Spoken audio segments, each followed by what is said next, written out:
তোমার খেয়ে দাও। পিঠে বানাইতে কি পিঠে?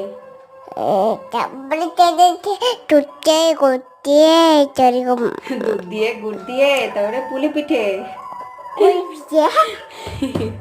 বলছে দুধ দিয়ে গুড় দিয়ে তোমরা খেয়ে যাও সবাই।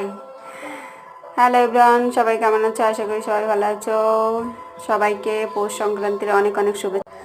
আমাদের এখানে তো পৌষ পার্বণ কি আর দুর্গা পুজো কি কোনো কিছুই হয় না, আর মনটা বাড়ি যাওয়ার জন্য ছটফট করে। তাই এখানে যে ধোসার চাল পাওয়া যায় সেটা দিয়েই আজকে আমি বানালাম পুলি পিঠে, আর সেটাকে দুধে ভিজিয়ে দিলাম। আগের ভিডিও নিতে ভুলে গেছি, মানে আমার চ্যানেলে আছে, তোমরা চাইলে দেখতে পারো। এখন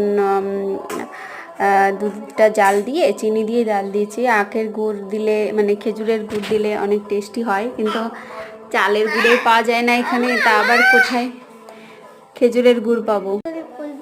তাই যা ছিল তাই দিয়ে বানালাম। দেখতে তো ইয়ামি লাগছে, জানি না খেতে কেমন হবে। আর গীতিশা তো বানানোর সঙ্গে সঙ্গে আমি একটা করে রাখছি, ও একটা করে খাচ্ছে। প্রথমে তো দুটো নষ্ট করেছে আর একটা মাত্র খেয়েছে। তো যে যে তোমরা পুলি পিঠে বানাতে পারো আমাকে কমেন্ট করো, লাইক করো, আর আমার পুলি পিঠে যদি খেতে চাও তাহলে চলে আসো। বলো, তুমি কিছু বলবা গীতিশা? বলবে না? ওকে, ঠিক আছে, বাই বাই। দেখতে থাকো রেসিপি, আর লাইক কমেন্ট শেয়ার করো।